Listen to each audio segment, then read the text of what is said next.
What's up, guys? Jason of New Age Revolution down here in the cave for a much anticipated, a much overdue, let me say, much overdue episode of Wrestling with the Past. I am so slow with these. I am. I've been watching so much other stuff at night that I fail to put in the wrestling. And then when I do put it in, it's like 11:30 at night. And, I start watching, Jose Luis Rivera versus, Bob Bradley or something, and I just fall asleep. Hopefully we can get them done a little bit faster because I miss watching wrestling. I can't watch it until I do these episodes. I have to clear out the notes before I go on to the next. Anyway, let's do it. Let's get on it. We're still in December. We're at the beginning of December. In fact, we're at December 1st. Maple Leaf Wrestling, the Canadian version of WWF Championship Wrestling or Superstars or whatever. Maple Leaf Wrestling 12-1, Saturday, December 1st, 1984. We've got Spoiler versus Nick DiCarlo. So the Spoiler is still kind of hanging around. We just saw him on TNT last week. No big deal about the Spoiler versus Nick DiCarlo, other than my child came down, Liam came down, and I said, hey, check this out. And he's watching The Masked Guy, and my feelings were hurt because, as I've mentioned before, he was so bored with the wrestling that he just said, ooh, side headlock, armbar, ooh, this is exciting. He said, get away from me, you non-child of mine. Spoiler over DiCarlo. Kamala takes on Joe Marcus. I think we know how that goes. Sergeant Slaughter has to... I wrote down that Sergeant Slaughter has to do pro-Canada promos, which is interesting because obviously in between the matches we have the promos, the interviews. And since it's Maple Leaf Wrestling, since it's in Canada, they're promoting all the Canadian house shows. And so it's interesting to see Sergeant Slaughter going in there, who is just so used to talking about USA, that he's got to go in there now and talk about Canada. And, it's just interesting. It's kind of bizarro world to see Sergeant Slaughter being like, yeah, all the good people in, Canada, because he's so used to saying the U.S. Anyway, we've got Tony Atlas versus a fella named Frank Marconi. Obviously, Tony Atlas wins. There's not a lot to talk about here with Maple Leaf Wrestling. Roddy Piper, in a rare television wrestling appearance, takes on Ron Hutchinson. We have the debut of the Blackjack Barbecue. You remember a couple of weeks ago, Blackjack Mulligan was a guest on Piper's Pit, and he basically said that he was kicking Piper out and setting up his own interview segment, Blackjack's Barbecue. Basically, Blackjack's Barbecue is a paneling set, like wood paneling and some wagon wheels. And I think some hay bales, if I can remember. But that's the Blackjack's Barbecue. And his first guest is Dr. D. David Schultz and Johnny V. No idea why. Johnny V is not David Schultz's manager, but he's there with him. And Blackjack Mulligan hasn't quite figured out how to run his own little interview segment yet. It's weird, and Mulligan is basically talking to the fans the whole time, and I don't think Dr. D. David Schultz knows what was going on. And pretty much this has got to be it soon here for Dr. D and for Sergeant Slaughter. They're both on the way out. Ken Patera takes on S.D. Jones, which is actually a fine match. Patera with the swinging neck breaker. And then we've got a pretty interesting television main event.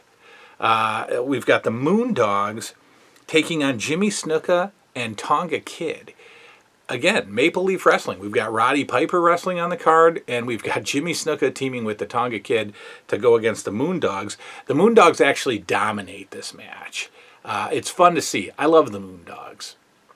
I wish that they had been a much more successful team in the early 80s when I was watching it. I know that they were in the late 70s and very early 80s. I wish that they were more powerful in 84, 85. The dogs do, Snuka and Tonga do end up getting the win, but they're beating up the whole match. It's pretty cool to see the Moondogs dominating Tonga Kid and Jimmy Snuka. Okay, so that's it for Maple Leaf Wrestling. Very lackluster show, but we've got, again, wrestling appearances from Roddy Piper and a pretty great main event. Now we get into something pretty big, and this snuck up on me. I didn't know the date of this, even though I had just talked about it on a Mount Rushmore of wrestling, I think it was Mount Rushmore wrestling events, non-match related events. This was one of them. As announced, it's announced when McMahon and Bruno are standing there talking that Andre the Giant and a mystery partner are taking on Big John Studd and Ken Patera. So we know what's coming. So since they give that away right there in the beginning of the show, I'm so pumped for this entire episode. I'm like sitting there like, oh, this is a classic episode in WWF history. This is an important episode. Championship Wrestling, December 1st, 1984. Very important episode. We've got David Sammartino versus Gino Carabello. For some reason, who is introed as Dino Carabello. They get his name, his first name and his last name wrong in this one. David, this was a weird match. I think, and I looked it up. I can't find anything on it, but I think David and Gino get into a fight. I think they go off the script a little, as they say. And I think it starts. I got to go back and watch it, but there's some disagreements between Carabello and Sammartino in the match, and David press slams Carabello, but just like dumps him. He doesn't slam him. He kind of just tosses him, and you never really see that. And then he no-sells the entire rest of the match with a really weird look on his face. And then as the match is over, Sammartino wins, and then you see Dick Worley and David Sammartino kind of talking back and forth, while the ring announcer is announcing the win. Again, go check it out. Championship Wrestling, the flagship Saturday show, David Sammartino versus Gino Dino Carabello. And see how that match broke down, interestingly. And to me, that's kind of interesting because David is a rookie at this point, right? He's not a grizzled veteran who gets angry at enhancement guys for screwing up the match or something. I don't know. I don't even think Gino did anything wrong, but I just thought it was kind of out of line for young Sammartino to be, that much of the ring general. I don't know. Then we've got something very interesting. We've got Vince McMahon leaves the announce booth and goes and stands in front of the Mean Gene interview set. The two-tone backdrop. And it's weird because you can hear the crowd too. So it's live while they're doing the show. It's not a pre-taped interview with no crowd noise. So it's cool to see that interview backdrop with crowd noise. The little things get me excited about this. But he interviews David Wolf, Cyndi Lauper's manager, David Wolf, and David Wolf says, that Cyndi wants to thank the WWF for everything they've done for her. And she wants to, since she's getting an award at Madison Square Garden at the end of the month, she wants to give the WWF her gold record at Madison Square Garden at the end of the month in thanks. She's being thanked. She wants to thank the WWF. This is very important. We can smell WrestleMania now at this point. We've got an update on Nikolai Volkov. Just just your standard 3-minute kind of weird update on a wrestler that they would do. We've got Paul Orndorf versus Mario Mancini. Obviously, a rough Orndorf wins that match. Blackjack Mulligan takes on one of my favorite enhancement workers of WWF early 80s, Rusty Brooks. Big Rusty Brooks. Man, oh man. In fact, at one point, I think Vince McMahon refers to him as an Easter egg. I think that made me laugh as a kid. But Rusty Brooks just always had so much attitude for, an enhancement guy.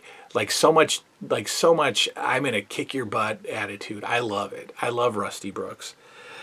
Mulligan wins. I like Blackjack Mulligan. I've said it a few times. I like it. But he doesn't belong in the WWF. Blackjack Mulligan is an NWA guy with that Southern tough guy, persona. Jose Luis Rivera takes on Brutus Beefcake. Brutus Beefcake matches are awful. There's so much stalling with Johnny V. For some reason, taking off his bow tie, if the crowd reacts negatively to taking off the bow tie, Johnny V won't do it. And they just stall that way. Like taking off the bow tie is such a big, huge idea or big deal. Beefcake stall. I don't enjoy Brutus Beefcake matches. We got a Piper's Pit with Tony Atlas, of course. Of course, we have the racial undertones as Roddy Piper is mocking soul food. And then Piper's, and then Atlas goes back and forth. Hey, blah, blah, blah, blah, blah, and Piper, just stupid. And then Piper always has that horrible one-liner as he leaves the set. The mic drop before there was such a thing. And his horrible one-liner this time is, I don't let the seeds stop me from enjoying my watermelon. Hello cultural relations in 1984. I don't let the seeds stop me from enjoying my watermelon. Mic drop, Piper out. Oh, Piper. Dave Barbie, I wrote down, the best way to describe Dave Barbie is a dopey tree trunk. Yeah, go check out Dave Barbie. He's a dopey tree trunk. That's all I got. Awful wrestler. Dave Barbie, awful wrestler. He's got Tito Santana. Tito wins. Hillbilly Jim is still in the audience, ladies and gentlemen. Hillbilly Jim has been in the audience since 1973. They have been showing Hillbilly Jim in the audience cheering the good guys every week since 1973, maybe 1968. How long does Hillbilly sit in the audience? What were they waiting for? My guess is they're waiting for Hogan now at this point to come back, because he's gone. I haven't seen Hogan in weeks. Hogan's in Japan right now. We got to think that Hillbilly's coming in January. I don't know. But what were they waiting for? Why did this take forever? This is the longest. And yes, I know that we like played out angles. We don't like angles to come and go in the same episode like they do today. But this was forever. Hillbilly was in the audience forever. We've got an update on Morocco and Fuji finally. They're in Hawaii, legit. And they're on the beach, and they're just talking about how Morocco is returning to the WWF. I love it, because this begins the whole, Fuji Vice stuff on TNT. But Morocco's coming back, and I love it. Really, he comes back to do nothing but get into a feud with Ricky Steamboat, but whatever. Well, then we have it. Then we have the Andre match. Andre and SD Jones, which just like crushes the crowd because it's a surprise partner and it's SD Jones. But here we go. Andre and SD Jones take on Stud and Patera, Bobby Heenan at ringside. And they basically knock SD out of the ring. They double team Andre. They double slam Andre, which is a really cool visual. Stud and Patera on either side of him slamming him, which I really liked. dropping a bunch of elbows. Basically, they're knocking out the Giant. So they knock him out with double team. And then Bobby Heenan gets up on the apron, and he goes into his pocket, and he pulls out the scissors. And then all heck breaks loose. They cut Andre's hair. They rape Andre of his dignity. Thank you, Vince McMahon. The crowd is going nuts. They are throwing stuff in the ring aplenty, and that never happens on Championship Wrestling. It only happens in Philly, you lunatics. But they're doing it on TV. They are angry. They are furious. Andre has that weird kind of pubic hairstyle hair all over his body. I don't think I've ever said pubic on the channel. He's got that hair. It's sticking to him. He's sweating. It's everywhere. It's so gross. But they're cutting his hair because I guess that's what you do. Andre gets up. He's got clumps of hair. SD Jones. I love this. This is one of the things about wrestling. You can't hear them, right? You can't hear the wrestlers talking to each other in the ring. So they have to use their fingers. They have to like almost sign language what they're saying so that the people at home or the people in the crowd can understand that, hey, they're talking. So SD Jones is pretending like Andre can't hear, and he's like, like he's telling him that they cut his hair, but he's got to do this because we all need to know that he's talking to Andre, right? Because in the regular world conversation, you just be like, "Hey, that guy cut your freaking hair, man," but nobody would know that you're saying that. So you have to act. You have to. It's like charades. That's that. That's that. All right, so that's the wrap up there. We've got David Wolf, we've got Cyndi Lauper, we've got Andre and Studd beginning their real feud. I mean, they've been feuding for a couple of years. I assume Hogan's coming back. Great show, great episode. Go check it out. David Sammartino and Gino Carabello. What's going on there? Go watch it. All right, finally for the week, we've got a Philly Spectrum house show, 12/4/84. Mr. Fuji still hanging around as a wrestler for some reason. We just saw him, in Hawaii as the manager role of Morocco. But now we've got him taking on Salvatore Bellomo. And you would think that they would be, not pushing Bellomo, but giving him some more victories, especially over a guy like Fuji, who's the cowardly manager, who's going into a manager role full-time in a minute here. No, indeed, Mr. Fuji gets the Duke with my favorite finisher, the Banzai Drop, or the Banzai Leap, I think they were calling it, where he runs across the ring and just dives blindly onto his opponent back first, and it looks crushing. Johnny Rods versus Gama Singh. Oh lordy, that was a fall asleep match, and I love these slow enhancement matches, but I don't know what they were doing with this Gama Singh guy. I don't know what he was supposed to be, who he was before, why he's there. You never really hear about him. There was nothing to do with him. But Gamma gets the win with a drop kick off the second rope. Match-wise, it's not that bad. It's a good match. They're both good wrestlers. It's just, how do you get the interest up in this match? Another interesting match, and I wrote next to this, why am I so excited? Mike Rotundo versus Cowboy Bob Orton. Why am I so excited about that match? I don't know, because I think it's like my era. Rotundo and Orton, it's kind of an LJN era, even though Rotundo was never. I don't know. But when I saw them listing that match in between, commercials, I was like, oh, what a match. And it's a good match. And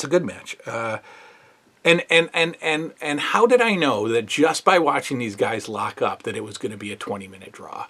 I honest to God, I said that to myself. This is going to be a draw, and it sure was. Because you really can't, Barry Windham and Mike Rotundo are about to become the tag team champions.